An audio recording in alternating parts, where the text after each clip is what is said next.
So I start heading to this sleep spot every night. A lot of it honestly depends on the weather and what time of year it is. So kind of like a farmer, I get up and go to sleep a lot with the sun. I've been here for about a year and a half. I was at a bunch of terrible places before that, bouncing around. This has been pretty stable. So every night I come here. I've usually got a cup of hot coffee from the gas station. I set that there. If I set it up here, I will forget about it and it'll get cold. Take this off. That goes right there.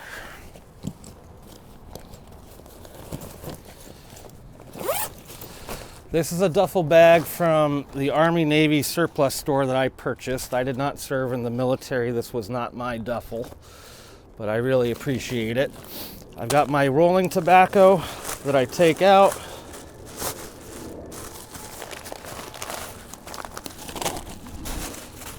I store this away.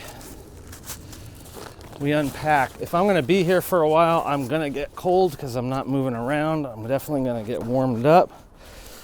And I'll go one step further.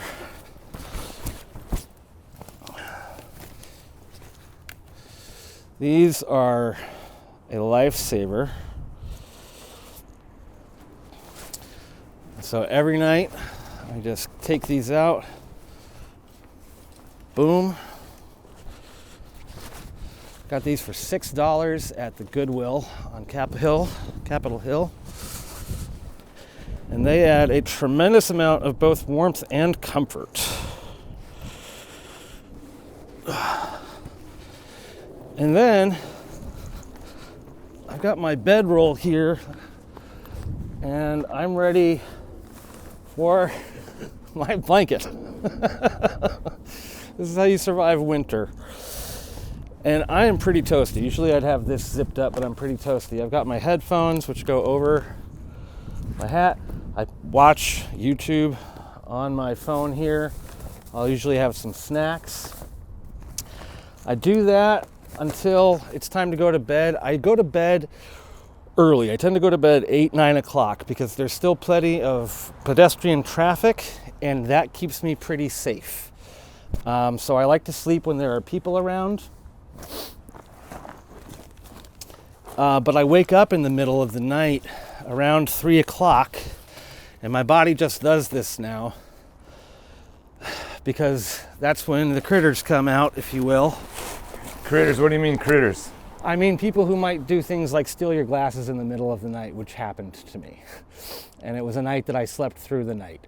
So you have to sit up and kind of guard your stuff. So I'm awake between like 3 and 6 in the morning usually. And then I'll go back to sleep until like 9 or 10, depending on how I'm feeling. And in those middle hours, I watch YouTube, I play solitaire, I make notes. I have a podcast, so I do a lot of writing. I smoke some weed, I smoke some cigarettes, and I go back to sleep. This is where I sleep. This is my pillow. Somebody on the street gave me this. I gave her a bunch of cigarettes one night, and she had 2 of these, and she said, "Do you want this?" It's this weird, plushy, like, I don't know, garlic, a turnip or something, I don't know. But that thing goes right here, and you make sure that you've got your head on your bag, because that is a target. And then this is polyester. This is a child's blanket. This thing is warm in winter. It is cool in the summer. It is the only blanket that I have used out here. This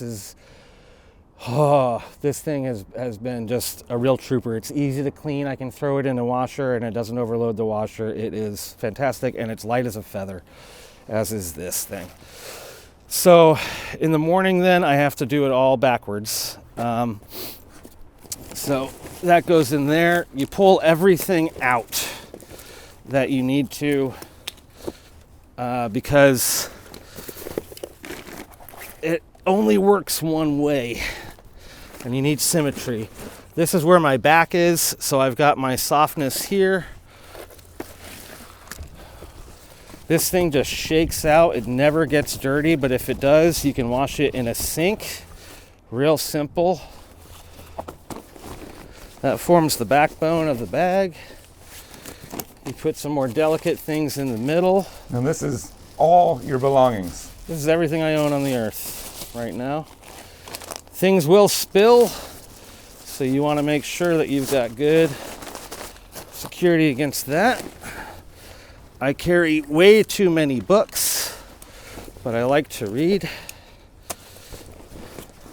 Oh, and then of course there is a rule I have found when I'm packing up. There's always one more thing.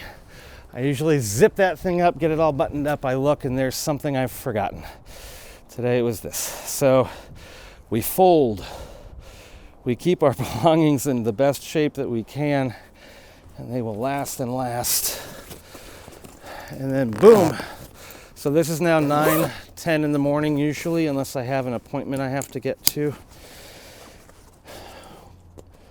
We got this all battened down.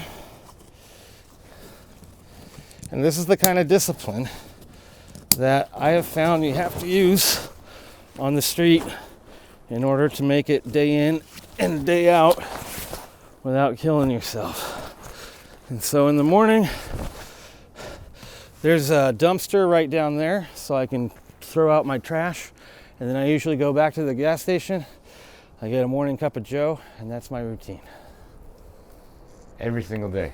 Every day in and out for the last, you said you've been at this spot for approximately a year and a half. That's right. Yep. Day in, day out. I learned how to camp like this in other places than here. Oh, and I should point out, so this is serves as a great windbreak, but if you point the camera up, you'll see this tree is so dense. Rain does not get through here unless it is really coming down. So it can be raining pretty good 12 feet away from me, and I can sleep right through the night. Hence, you don't have a tent. So I don't use a tent. And that's for a bunch of reasons. Tents get lit on fire by various people sometimes, which is terrifying. I'm not going out like that. They're also targets for the police. And I don't need any more interactions. I just got through with a case that has now been fully dismissed, but I had to go through some probation time. It was just fucking nuts. And then it's just lighter, you know? I don't have to worry about keeping a tent. It's just less conspicuous. I can bed down anywhere. So if I'm not able to get this spot for some reason, if it's raining too hard, or sometimes there are people who have decided they want to set up for a while, I can bed down pretty much anywhere, and it's just easier without that tent. And so what is the reason that you're not with other folks? So my first time homeless in Seattle was in 2015, and I had what I called road dogs. The scene seemed a little bit different. I don't know. That was really convenient. This time out, I have not found people that I have jived with as much. And I find that the drug problem has gotten even worse. It was bad before, but it's gotten even worse. So it almost inevitably ends up in that realm. And at some point, I decided I just didn't need to be around that in any way. So I've more and more pulled away from hanging out. I still consider the homeless my community, but I don't spend anywhere near as much face time with my community as I did before. Gotcha. Well, so are you mostly spending time just by yourself with yourself? Yeah, I'm often at the library. I'm going to put my pack down because this thing weighs a little bit. I'm often at the library, the Capitol Hill Library, or the downtown one if this one's closed, which happens a lot. Or I'm in a park, Cal Anderson Park, on a bench. That's sort of my bench.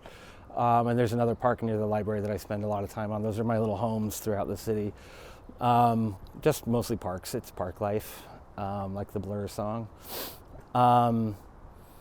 And just doing those activities that I mentioned before. Podcasts, listening to podcasts, working on my own podcast, anything I can do on my phone. But there's not a whole lot you can do without spending a bunch of money. And so, you know, the library is one of the last public places where you are meant to spend time there and yet not spend money. It's hard to think of any other place like it in America, besides a park. And so that's where you wind up. I follow you on Instagram Yeah, man. because you're actually one of the few unhoused neighbors that I've seen on Instagram. There's a couple folks. Okay. And you have a podcast. Right. And I mean, I would say out of, I've been doing this a year and a half, you're unique. And so on your Instagram feed, you said that you got housing. Yes. Which is amazing. Yeah, thank you. And yes. so actually I wanted to kind of start there. Let's start there. Okay. Let's just talk about, when you decided, you know what, I need to get housing, or I don't know if you ever thought there was a jumping off point. Maybe you thought, this is not working. I don't know. But that process of when you decided to pursue that, and how long did it take? What is that process like? Yeah, so I mean, there was never a moment where I didn't want to be housed. Right. That is, I mean, some people are voluntarily homeless, but it is a minority, a very small minority of folks. But I have mental health issues, and they were untreated at the time, and so I had to break out of a manic phase, which was going on for a really long time. I had to get myself to a place where I could start getting resources. And that took a really long time. And part of the reason I was able to start getting resources is because I found this sleeping spot, which I call the Cromwell, which after I'd realized that I was going to be able to sleep here regularly for a long time, that I decided it needed a name. And that sounds like the Cambridge or some other, the Sultan Arms, it sounds like a building that I've rented in before, frankly, a Capitol Hill type building, the Cromwell. After Oliver Cromwell, perhaps, you can look him up, it doesn't really matter. But I despaired because I would go to these websites, and all of these nonprofit organizations would, in their "What do we do here" section, say that they would offer housing, or they would help with affordable housing. There was always this huge overpromise. And what they really meant was, well, we can try to hook you up with people who can maybe actually do that somehow if you're actually kind of lucky, but we don't actually do that ourselves. Just point you. Over and over and over. And it's like, why are you even putting this as a leader on your website? This feels like a bait and switch. But I did get into going to DSHS for my EBT card, my food stamps, my SNAP benefits, as well as my ABD, which is aged, blind, and disabled, which is the form of state disability that I get. It's not SSI. It doesn't give you as much money. It's handled by Washington, and it goes through DSHS. The money might be federal. I don't know all the ins and outs, but it's a different thing than SSI. So I was in contact with them, and I eventually got something in the mail because I was able to establish a mailing address. And so, well, I guess let's put a time frame on it. Today is, what is today? April 22nd or 23rd? Let me look at my April 22nd, 2024. Yeah. And so, you got this piece of mail when? Well, about last May or June. So almost a year ago. Mm-hmm. Yeah. And this piece of mail was, it said you have what's called a HEN voucher. HEN stands for Housing and Essential Needs. Right. That's DSHS, right? Well, sort of. So DSHS referred me. It's managed by an organization, the Catholic Community Services. And they are one of the big players in the nonprofit sphere around homelessness and poverty. They administer a lot of different programs, and they do this. They hooked me up with a bus pass, a metro pass for everything, so I can ride the Light Link and I don't have to worry about the enforcers or anything like that. That was a huge stress reliever. I can get on the bus and have civic pride and that little bing going off, and I don't feel like I'm a freeloader, all this stuff. So that was a big help, but there wasn't any housing. Well, let's stop there for a second, because that's stuff that I don't think about. If I'm taking the bus, I'm not overwhelmed by those emotions. If you're unhoused, you take the bus, and you don't have a way to pay for it. What's the feeling? And Yeah, I mean, it used to be that they were really strict about fare, and you had to make some kind of big case to get on the bus. Now they kind of let anybody ride, which is interesting, but you don't feel like you're a member of society. You feel like you're a scavenger, kind of a vulture or something. You're just getting away with something. And so just to have it's called an Orca card, but just a Metro card, and it's sort of a form of validation. It's like you also live here, and you can participate, and the bus driver knows that you're not trying to get away with anything. You know, it helps you blend in. They all look the same. That's important. But just this sense of like, I'm part of this community, participating in this, riding the bus. Yeah. In a, I don't know what you call it, clean, clear, like way. Yeah, exactly. And it's more important even on the light link, because they have enforcers who are police, and they come through and they're really milquetoast about it. They ask you to show them your ID if you come up without having a pass, and they want your name and stuff. So I would say, I'm homeless, I don't have an ID, and my name is John Milton. And they'd be like, John Milton, and that's not my name, and they would go away because they have no way of proving it. So, but that's no way to live. It's much cooler when you can be like, here's my card, and they beep it, and they're like, thank you, and they move on. It feels better. The system is working that way. Yeah. Okay. Yeah. So, sorry, that was a little. No, it's a derailment. major source of stress, and it's that those kinds of things add up, and they're all around you when you're Yeah, homeless. that's just one of many. That's just one of many. But they were able to give me that at the Catholic Community Services the first time I went in there, and they offer you like a hygiene kit, which it's chock full of stuff. It's a really great resource. It's way too heavy for me, and a lot of it is feminine products anyways. So they let me go through and pick out like toothpicks and toothpaste and this, that, and the other thing, a new toothbrush. And then, so they've been really nice, but there was no housing. So I just got on one of these dreaded lists. It's not a short list at all, it's a long list, and you're just a name, and you don't even know what that means. So with this whole process, there's very little transparency. I didn't know why I had suddenly qualified for HEN. My assumption has always been I had been in the system long enough that my name just came up. Is that true? I have no idea. Still, you don't know. I don't know. I mean, I'm sure it's attached. I'm eligible for it, and so I think it was just automatic, but there was no discussion. There's never a discussion. It's just, here's what's available to you. Do you want it? Well, it might not even really be available, but you want to be on a list. So I had the HEN voucher, but there was no imminent, we can get you a place. So I was just swinging in the wind.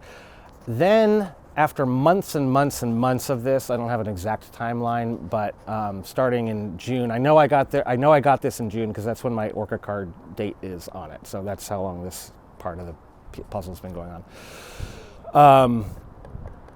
Around, I want to say November or December though, they gave me a call and they said, I'm your new case manager, and this is a different program called Coordinated Entry for All, I believe. And this is gonna be way faster, and you call every day at like 1:30, you call me, your new case manager, who I'd never met in person, and I'll tell you what's available, and then I'll nominate you for a short list for a building, and then we'll get you in that way. And I think it's, sorry to interrupt, it's worth pointing out that you have a phone that works, that you've had a consistent phone number as well. Yes. A lot of folks don't have phones, they lose phones, they get stolen, and so... Well, so that happens to me too. So I have had to change my number throughout this process. I've had the same number now for a minute, but it's not the same hardware. These phones get cracked and stolen and just misplaced on the regular. And so I buy these $40 phones at a supermarket. I pay for the minutes myself. I don't use a government phone because if I lose that phone, can I get one more? And then what happens when I lose that phone? So I cover that myself. I pay for that out of my disability. And it's partly me feeling like I'm paying a bill and like I'm part of the culture, which is important to me. But also I think it's more reliable. I'm more versatile because these things do take hits. Yeah, it's really hard to keep a phone. It's hard to keep an ID. It's hard to keep anything. I have headphones. Those are probably my 20th pair of headphones. This is probably my 8th phone of this type. I got here with an iPhone. And I actually have 2 other phones in my pocket, along with some cash. That one of them is an iPhone that a friend gave me to use for recording the podcast. Another one is a mostly dead Android, the same model as this one, but it has a bunch of notes on it that I need to get off of it, and its screen is like half blacked out, and I have to do that. So I've just had it, and that'll be a project for when I get inside. So I've getting back to that story.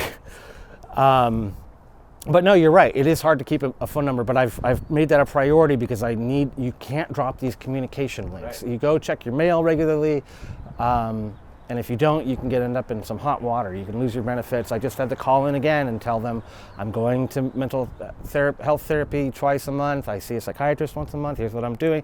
Because if I don't do that, then I lose my disability. So I have to be able to have that phone. It's just crucial. So I'm calling this new case manager at 1:30 every day for weeks and weeks. At first she's picking up. At first I'm getting nominated but not getting on in. And then she stops answering her phone. And then her phone mailbox is filled up. And I just don't hear anything from this person. And I'm like, is this normal? I don't know, because there's no transparency. I'm not sure who else I can call. She's my point person. So I'm at the point where I'm going to call that morning Catholic Community Services and say, can I be reassigned to someone? Because I just have no communication with this person. Start over with somebody. And instead, I go to phone call from them, like literally as I'm about to call them. And it's somebody new. This is my 3rd case manager now. And she goes, we're getting you back on the hen thing. So nothing came of the coordinated entry for all. But we're getting back on the hen. And that, frankly, was music to my ears, because it's a completely different kind of program where you have a voucher and you go out and find your own place to live that will take that voucher. Whereas with the coordinated entry, you're sort of assigned a place. It's usually kind of like a cubicle thing. You're sharing kitchens, sharing bathrooms. It's real tough. This qualified me for something like a studio. So I would have much more independence, my own kitchen, my own bathroom, my own autonomy, my own locked door completely, and that's what I really wanted. So this time around, apparently some new money had come in, some new funding. I don't know, but they had me come in. I thought I was just going in to meet another case manager, and instead they sprung this on me, and they were like, no, this is like real money, basically. This is a live voucher for rent that we pay, and you go find the place yourself. And I'm like, this is amazing. This is music to my ears. So within a week, I looked at a bunch of places, and I had sat down and I'd signed a bunch of paperwork, and then that bounced back. So where are we as far as like how long ago? What? This is all now within the last couple of weeks. Okay. This has been since April 4th. Okay. Was the meeting that I had where I got the voucher. Gotcha. And today's the 22nd. Gotcha. So within a week, I had a meeting and all this stuff, and I was supposed to move in on 4/20. So you That's what she said. We'll pause and recognize 4/20. Absolutely. Right. It's part of my mental health regimen. No joke. But you did the legwork. Like, were you online? Were you calling people? Like, what? So when I was at the Catholic Community Services office, I asked if there was a database of properties that took this. And she said no, but Bellwether Housing is one of the big groups. And so I had that, and then I did find on a government site, I did find kind of a list, but Bellwether, I looked at their buildings, and they had locations that I really liked. I looked at some of the other places, and I like an older building. A lot of these were kind of this newer condo, anonymous, it looks like a air conditioning unit. So you had a lot of choice. I had a lot of choice for the first time in years. I was spoiled for choice. I started developing feelings of guilt because it was so radically different and so much better than the Cromwell. And the way I felt like I'd been treated is too hard of a word, but just going through the system is rough. And suddenly it was like, oh yeah, no, everything you want, yeah, here you go. I was like, are you serious? So yes, I did feel spoiled for choice, but I couldn't then get landlords to call me back. All of them had answering machines that said, we get a lot of calls about leasing, and so I wasn't getting any luck there, but someone did call me back. The price was right, so that if I'm able to return to the workforce proper and earn enough, I can more easily take over this lease than any other lease in the surround for like 200 miles. Well, let's talk about that, just so we're understanding correctly. This program is giving you a head start, and it's like is there a time period, a year of? So I'm gonna, let me compare like contrast these two programs. So with the coordinated entry for all, it was very much, there were a lot of limits on your eligibility. So you had to earn less than 30% of the median income, and so on and so forth. So you had to, so in other words, if you got a decent job, you might lose your housing. And I was like, how am I gonna bridge that gap? This is different. This is a private company, Bellwether, being paid by the state for now, but the lease itself is private. Okay. And it's in my name. So I have the option of taking over that lease and cutting the government out of the equation entirely if I am able to earn my own money. Right. And do that responsibly. I'm in no rush to do that. Yeah, just take a little rest for a little bit. A little rest. Yeah. But I built that into my selection process of, even though my voucher would have paid for a more expensive unit, I would eventually be paying for that more expensive unit. Right. Well, you're thinking ahead, right? I'm thinking ahead, sure. And thinking about sustainability. I want to stay in this place. I don't want this to be temporary. I don't want this to be a stepping stone. I want to live here for a minute. I don't necessarily want to die in this studio apartment, but I want to be there for a minute. Yeah, I mean, let's just pause there. Like, what does that mean for you? How much time do you have? So, as soon as I got word that it was likely that I was going to get this place, plus I should say, as soon as I did some paperwork, no one else was able to put in on that unit. They had to hold it for me. So that gave me a tremendous amount of feeling of like security. I wasn't competing. I'd gotten there first, and then this is mine, dibs, and then I was okay. That's how it's played. Probably feels, my guess is, amazing.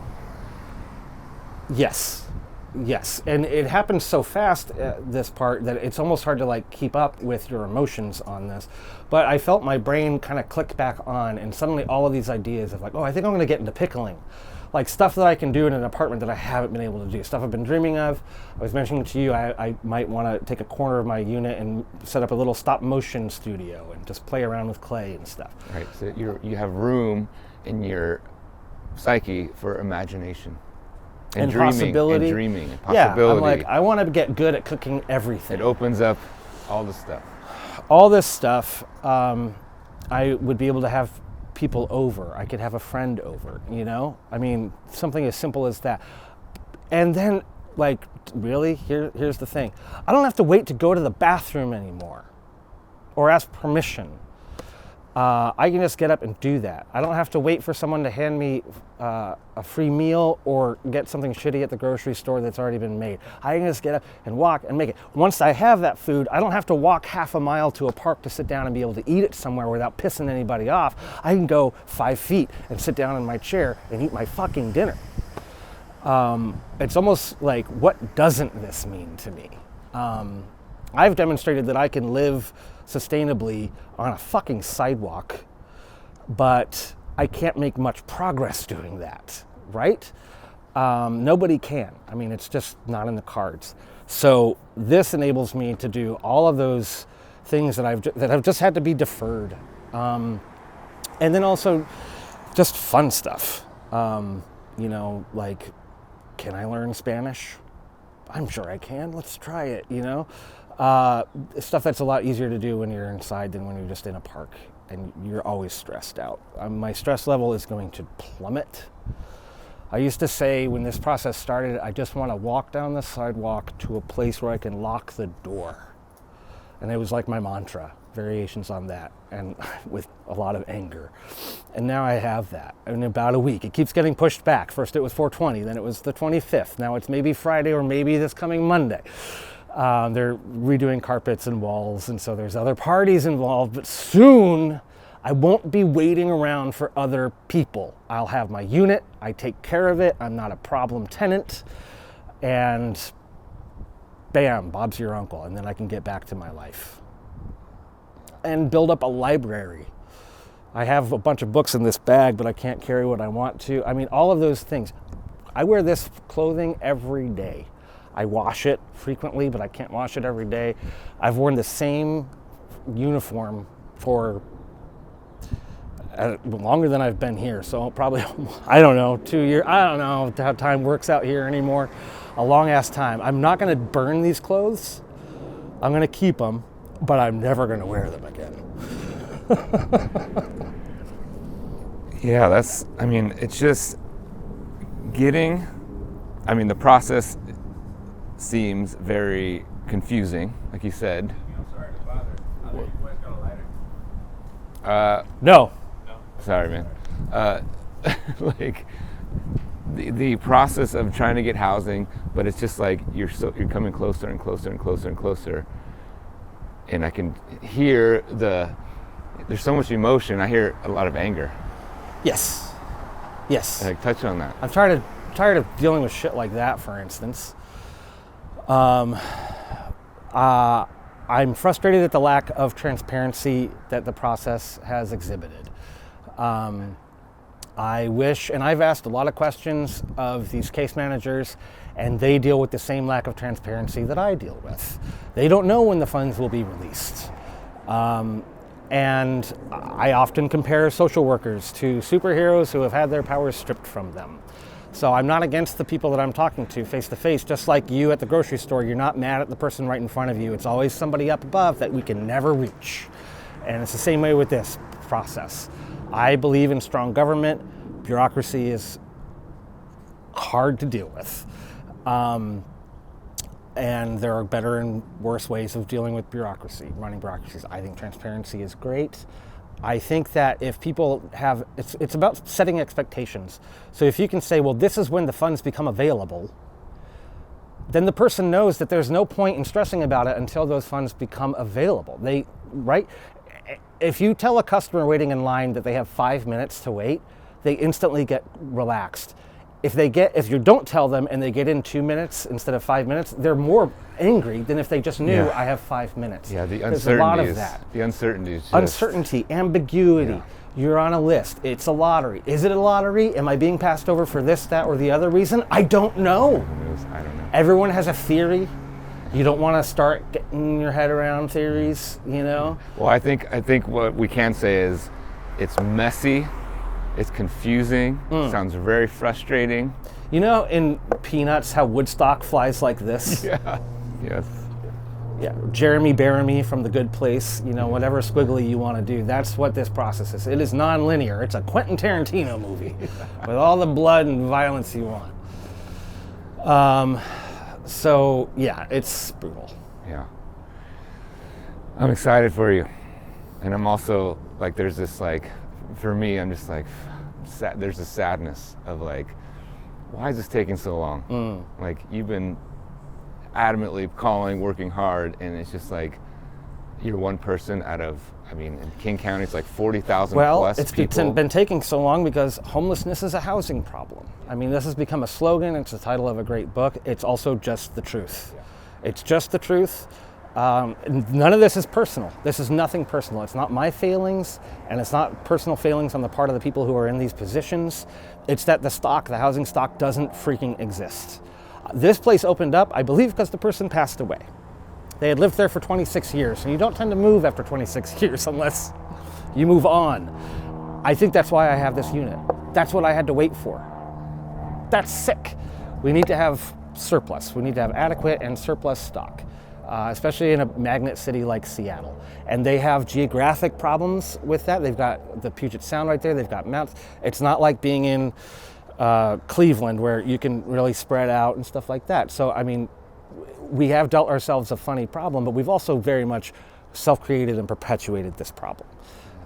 And therefore, we have the ability to solve this problem. Yeah. But Yes. it takes voter will.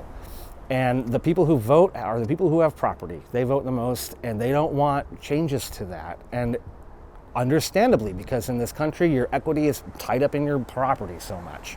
And so it's hard to say they don't have a case because you're messing with somebody's money. That's always the case. So yeah, I don't have any kind of strict, like, it should be this way, because no, except to say that we need more housing. Yeah, it is. It's so complex. And again, many answers to a very complex problem, many solutions. But I'm glad. I'm happy. Last question, Yeah. Palmer. And I asked this before, but I like to always ask it. Is there anything that you'd want to let the people of Seattle know? No, but I want to let my fellow homeless know. Guys, gals, everyone, do not despair. If you are trying to get inside, do not despair. Take every available resource that you can find. Use your networks to the best of your abilities. Sometimes it opens up, you can get in. Don't despair. I got a place. Thanks, man. Sweet. Thanks for your time. Yeah. Appreciate it. All right, man. Yeah, man. I in my mind, I'm like, cut the scene. You